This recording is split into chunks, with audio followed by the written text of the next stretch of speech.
Mas agora, uma coisa que me chamou muito a atenção, ganhou em Nova York o prefeito muçulmano. Esse prefeito chama Zohran Mamdani. E esse prefeito, Zohran Mamdani, da religião muçulmana, abriu um leque de especulações muito grandes, porque hoje Londres já tem prefeito muçulmano, Paris está ocupada pelos muçulmanos. Eu comentei aqui que a estratégia dos muçulmanos era ter muitos filhos que se convertiriam em eleitores versus cristão que não tem tantos filhos e que também não teria tanto eleitor. Vamos ouvir o que um dirigente muçulmano falou para o povo de Nova York e qual é o apelo que ele faz, e aí abrimos o comentário. Roda. We're done hiding. We're done. We're done being tortured and hurt and judged. This is the correct religion. This is the religion that all of humanity needs to be upon, of Islam. And we will not stop until it enters every home. So I want you to repeat after me. I want to hear it in every single district. It should tremble. Brooklyn should hear it. The Bronx should hear it. Queens should hear it. Say it as if the Ummah depends on this, my brothers and sisters. La ilaha illallah.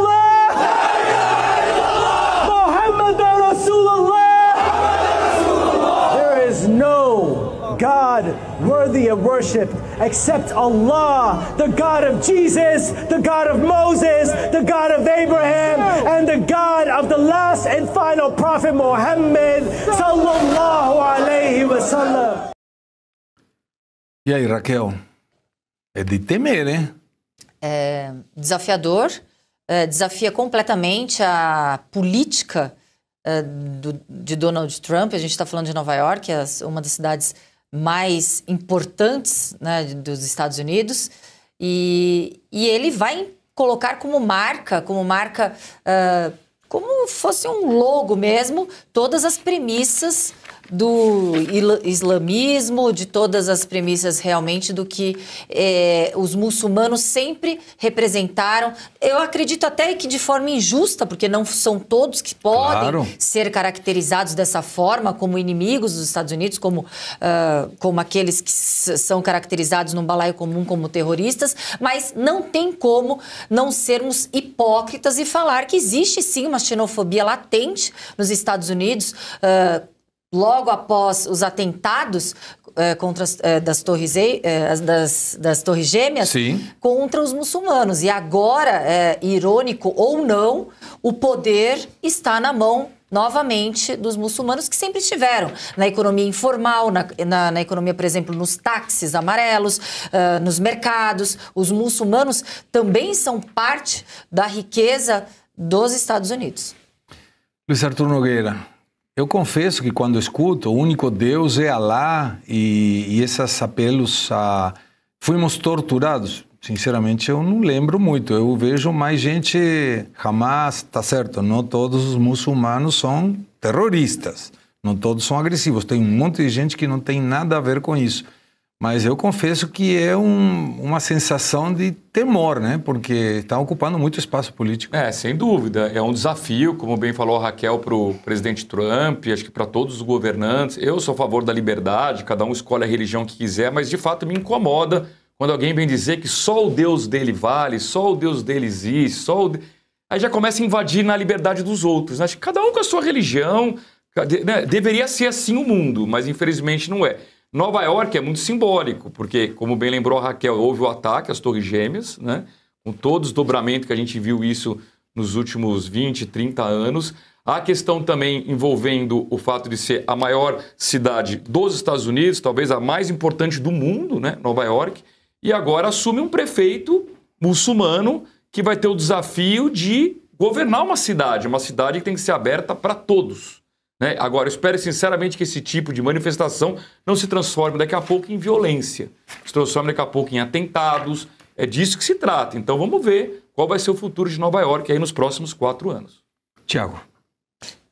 Quando eu li ali o nome Zohran, me remeteu ao filme do Adam Sandler, que inclusive eu recomendo assistir, que é muito bom e muito engraçado.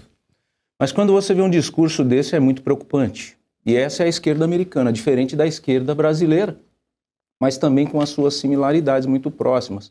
E aqui no Brasil acusam, né, a direita de ser extrema. Se a direita aqui é extrema, o que é isso aí lá nos Estados Unidos?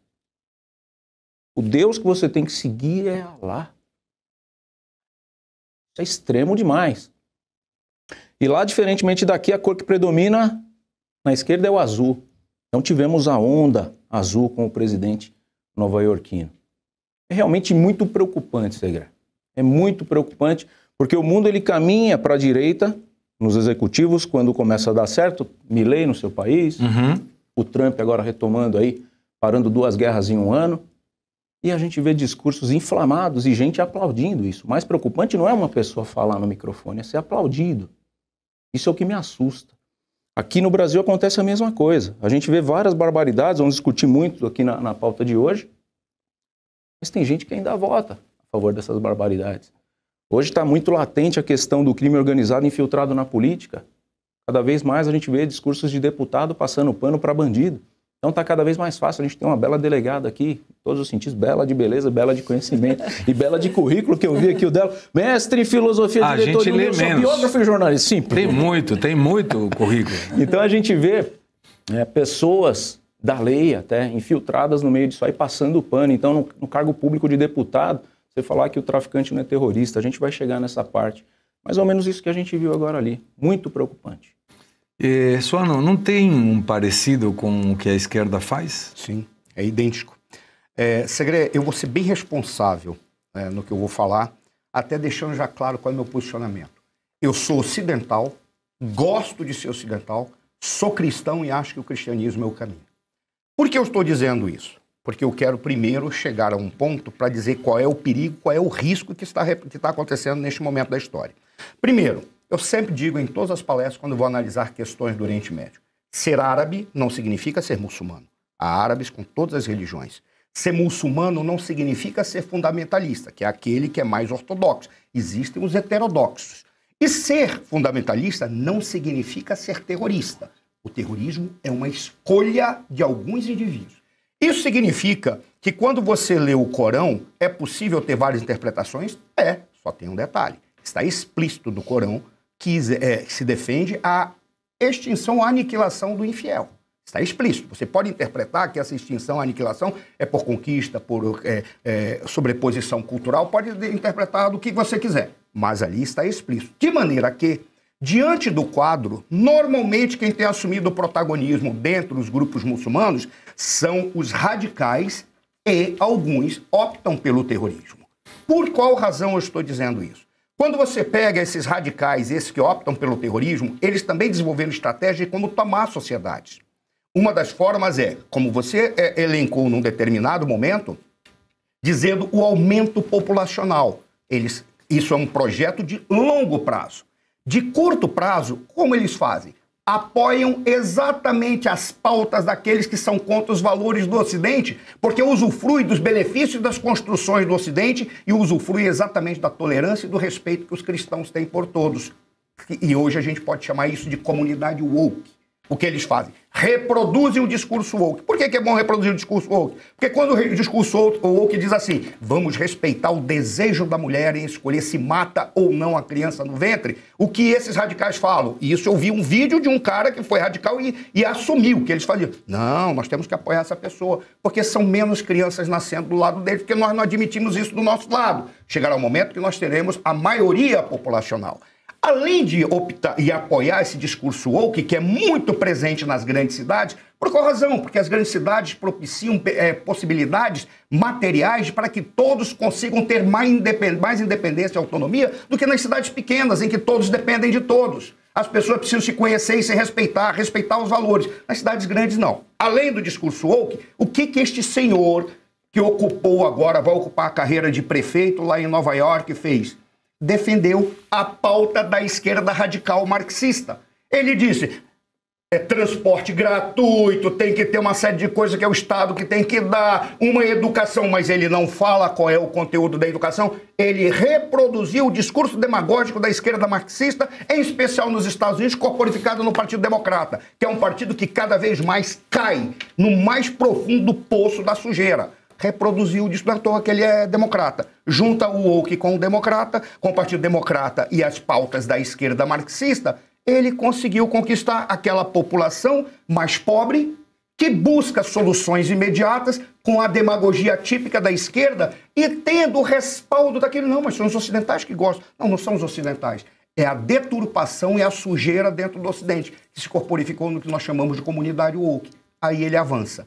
É um perigo? É um perigo, sim. Porque o que ele vai propiciar é que esses núcleos mais radicais, que não querem ler o Corão de uma maneira diferente, que seja da aniquilação do diferente deles, eles simplesmente vão dizer, agora nós temos respaldo e nós vamos poder acelerar o nosso discurso e intensificá-lo. O problema não está na escolha nem em ser muçulmano. Não é isso. O problema está naqueles que dirigem, que optam exatamente pelo radicalismo e pela extinção daquilo que é diferente deles. E são esses que estão assumindo o poder. E esse senhor incorporou o marxismo, melhor dizendo, as pautas socialistas, por demagogia. E vai ter uma massa apoiando ele. Graças a Deus, nós temos o presidente Trump que já está atento. E ele vai fazer o que for necessário para não permitir que esse indivíduo, que reivindicando o direito de escolha e o direito da liberdade de expressão, no momento em que estiver confortável, vai tentar minar a liberdade de expressão, o direito de escolha de todos aqueles que não são iguais a ele, como aquele líder professor ali. E o presidente Trump vai ficar atento. Se necessário, ele tomará a medida adequada para preservar a Constituição e o Estado Democrático de Direito nos Estados Unidos. E eu queria falar algo curioso, por favor, que tem um fato histórico que é bem curioso, que em 1654, o episódio quase lendário de 23 judeus expulsos de Recife na guerra da derrota holandesa para os portugueses, que eles desembarcaram na então colônia de Nova Amsterdã, que deu origem a Nova York. E ali eles vão ter que ali conciliar essa gênese judaica juntamente com um prefeito muçulmano. E ele, em declarações de campanha, porque ele é um prefeito tiktoker, da época tiktoker, ele é muito novo, ele se conectou muito com os jovens sendo deputado lá em Nova York, e ele falou que a primeira medida que se o Netanyahu pisar em Nova York será a prisão dele por crimes políticos de guerra. Então, realmente, ele vai ter que construir consensos através de diversos dissensos que a própria figura dele transparece. Agora, eu tive a oportunidade de visitar Nova York no ano passado. E respirar maconha o tempo todo.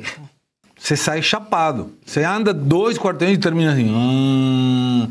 Pior que Amsterdã. Nossa Senhora. Vem às vezes passa um ventinho aí, te pega aí. É incrível. E quando você observa essa mudança de colocar o muçulmano, eu sempre defendo que, entre outras incongruências da esquerda, está precisamente defender, por exemplo, Hamas, defender o Che Guevara, sem lembrar, sem estudar um pouco de história em que Che Guevara assassinava pessoas homossexuais.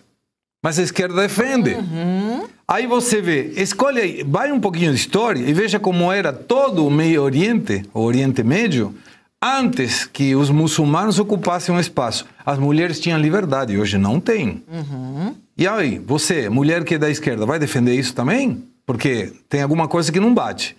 E aí vem a questão matemática.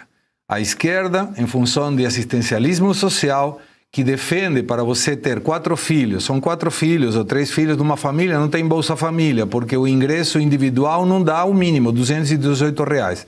Tem mais um filho, conta na conta da Bolsa Família, passa a ter R$211 por mês, individualmente, paf, aí você já ganha o benefício. Ou seja, em geral, aquelas pessoas que não têm educação sexual, têm muitos filhos, todos eles são votantes, mas eles não têm um desenvolvimento cognitivo suficiente para se alavancar sozinhos, sem ajuda do Estado.